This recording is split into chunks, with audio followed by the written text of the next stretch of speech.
Assalamualaikum warahmatullahi wabarakatuh. Kembali bersama saya. Pada kesempatan kali ini, saya akan sharing bagaimana cara mendaftar P3K Guru tahap kedua tahun 2024. Mari kita simak videonya.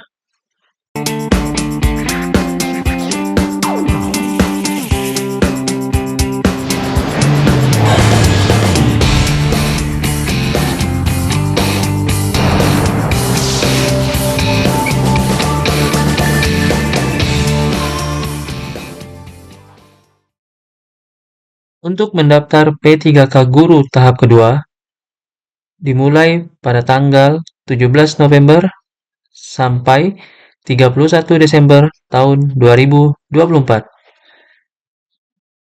Langkah pertama untuk mendaftar P3K Guru tahap kedua tahun 2024 adalah silakan kalian login dulu ke halaman SSC ASN.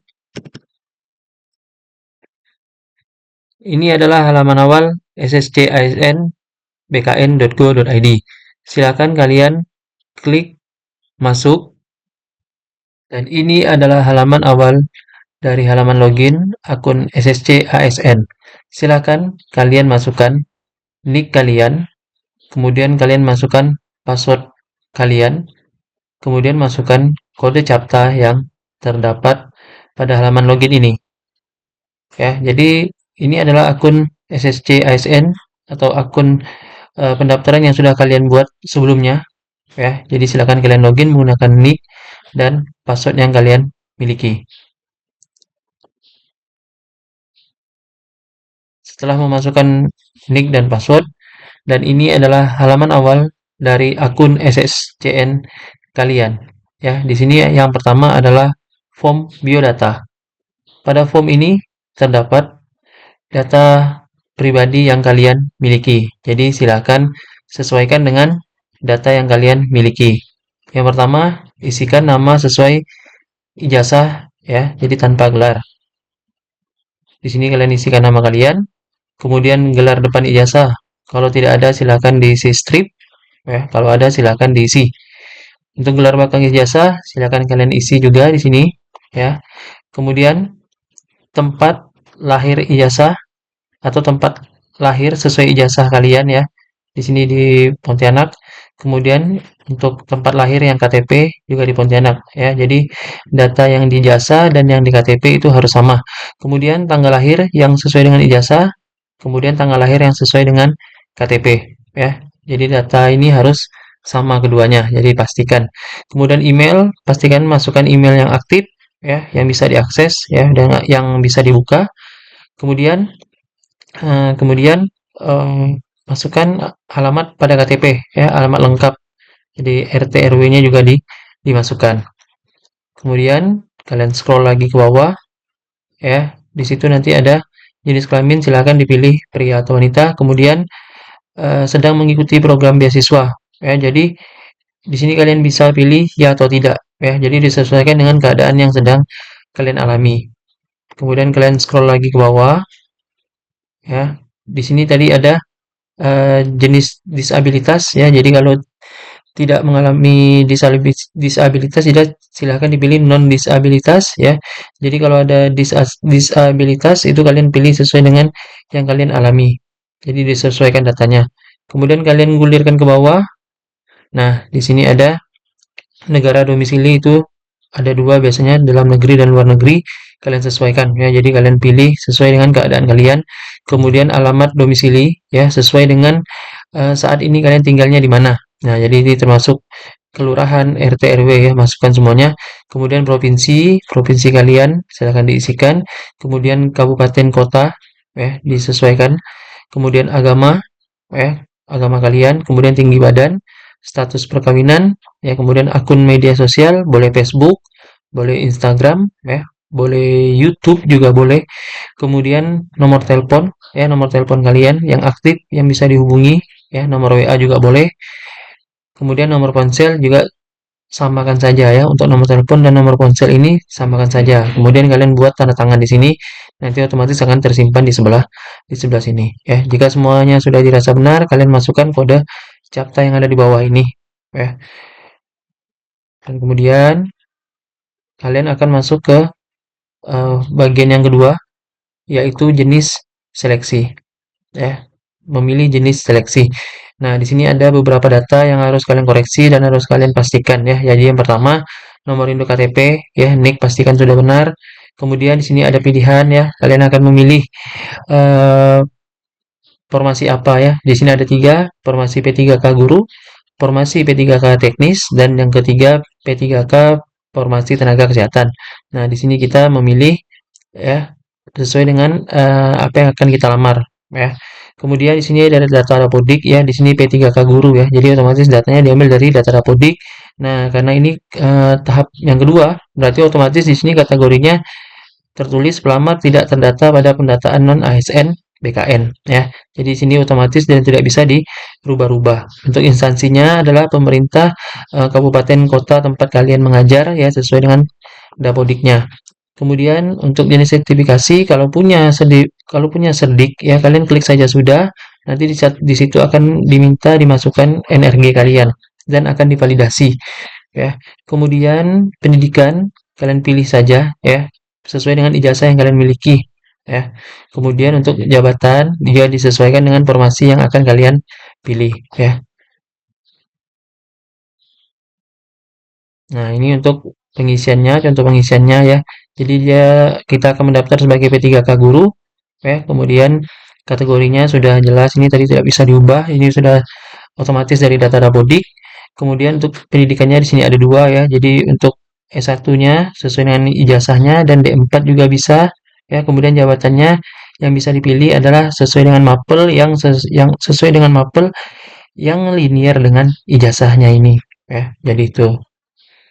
Kemudian jika sudah selesai, kalian masukkan kode CAPTCHA di bawah, ya, maka kalian akan lanjut ke form formasi, ya.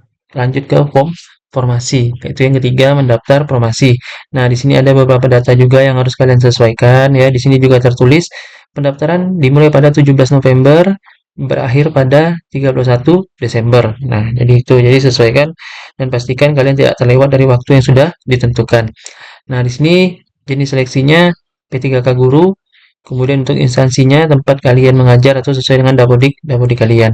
Nah, di sini ada pendidikan sesuaikan dengan ijazah kalian, kemudian jabatan sesuaikan dengan yang kalian lamar, kemudian lokasi formasi ini sudah ditentukan dari sistem, ya, by system. Kemudian lokasi ujian, ya, ini dalam negeri otomatis. Kemudian lokasi tes ini sudah by system. Jadi kalian cukup mengingat lokasi tes ini di mana nantinya, ya. Jadi kemudian kalian juga isikan nomor ijazah, ya, nomor ijazah secara manual. Kemudian tahun lulus, ya, tahun ijazah kalian itu tahun lulusnya kapan. Kemudian tanggal ijazah, tanggal lulus kalian, ya.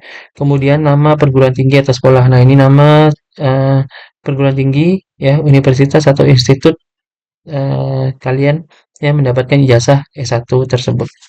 Ya, jadi itu.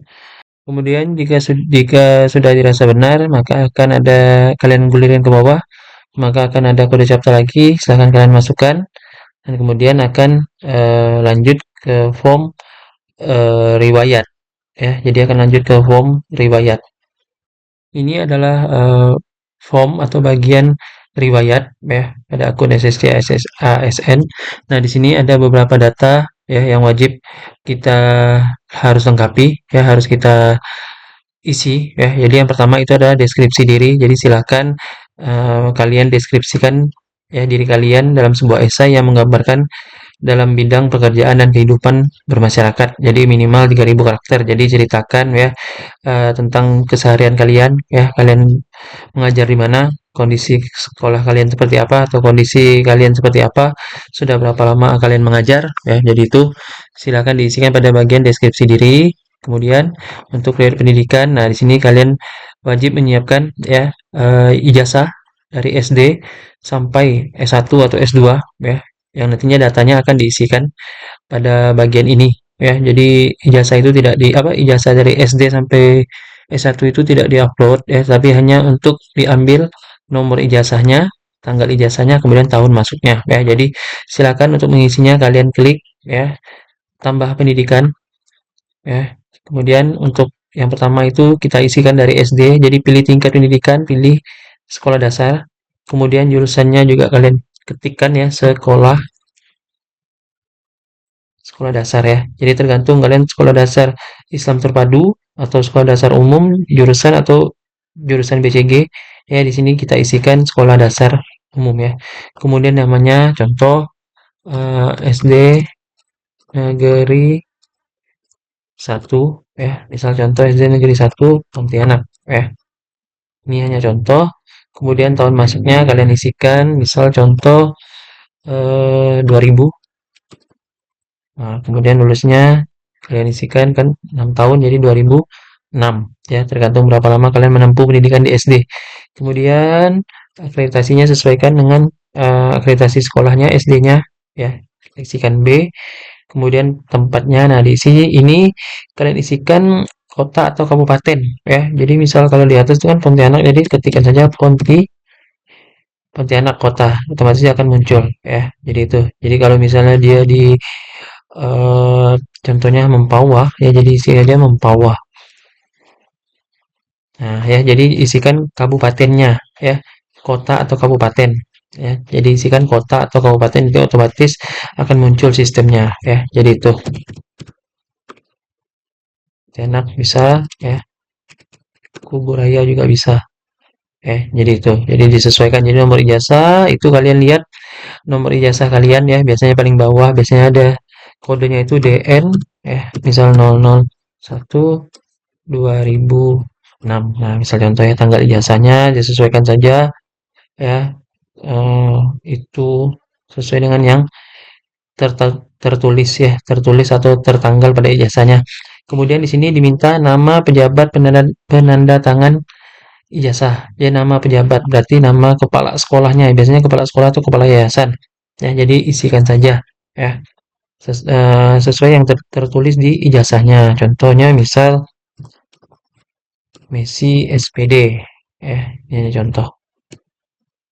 Nah, jadi namanya ya, bukan jabatan tapi nama pejabat penanda tangan ijazahnya, nama orangnya ya. Bisa kepala sekolah, bisa ketua yayasan. Nah, jadi simpan. Nah, ini otomatis tersimpan ya di sini. Kalau mau ngubahnya, silakan klik ubah. Kalau mau hapus, silakan klik hapus. Kemudian tambahkan lagi untuk yang SMP ya. Untuk yang SMP sampai SMA sampai S1 ya, kalian isikan sesuaikan dengan data yang kalian miliki. Kemudian riwayat kerja. Nah, di sini kalian juga tambahkan ya instansinya. Kalian itu mengajar atau honornya di mana ya? Di sekolah swasta kah atau di sekolah pemerintah? Ya, jadi sesuaikan dengan data kalian. Kemudian instansinya dinas pemerintah. Ini diisi pemerintah sesuai dengan Dapodik ya. Pemerintah kabupaten. Nah, atau kabupaten apa di sini? Di sini kita coba masukkan Kuburaya. Kuburaya saja ya. Oke, kemudian jabatan sebagai apa? Contoh ahli pertama guru kelas contohnya ya. Kemudian tanggal mulai disesuaikan dengan SK kalian ya, kapan. Nah, tanggal selesainya juga SK kalian itu selesainya kapan. Kemudian gaji pokoknya diisikan berapa ya. Kemudian nomor SK-nya ya, contohnya misalnya SK-nya misal SDN 1 2024 9 1. Ini contoh ya. Kemudian eh, tanggal tanggal suratnya ya, tanggal surat keterangan bekerja itu tanggalnya dibuat kapan atau SK-nya itu dibuat kapan. Contohnya misalnya tahun 2023 ya. Nah, ini.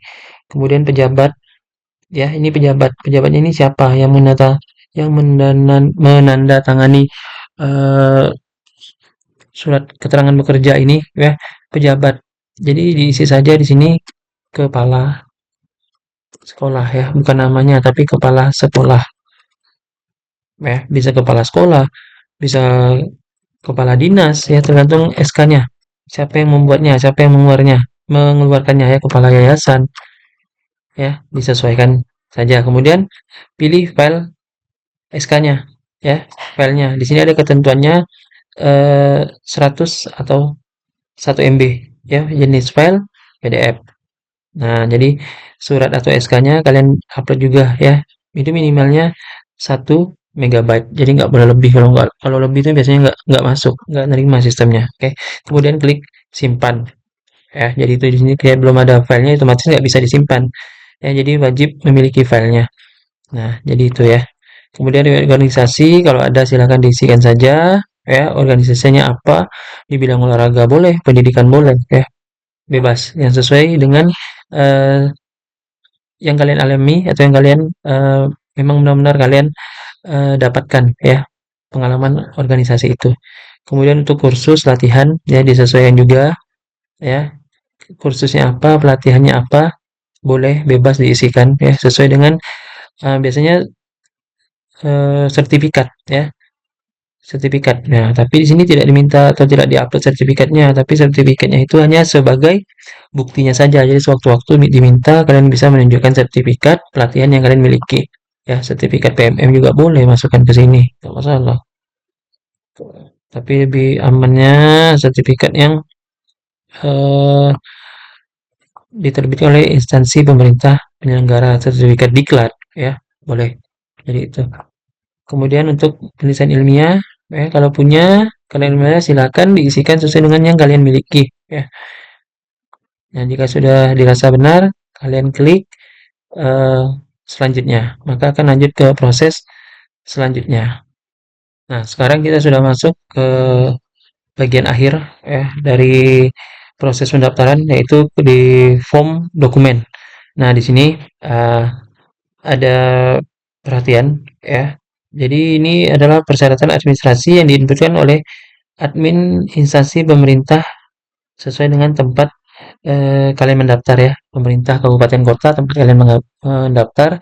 Kemudian untuk jabatan guru yang kalian lamar. Nah, jadi di sini batas akhirnya adalah tanggal 31 Desember tahun 2024. Nah, jadi kemungkinan setiap instansi itu berbeda-beda untuk dokumen yang di-upload, ya. Jadi itu. Jadi biasanya tidak sama, ya. Jadi kalian sesuaikan saja. Nah, di sini untuk dokumennya itu yang pertama surat pernyataan, ya, dengan persyaratan instansi yang sudah ditandatangani dan dibubuhi materai.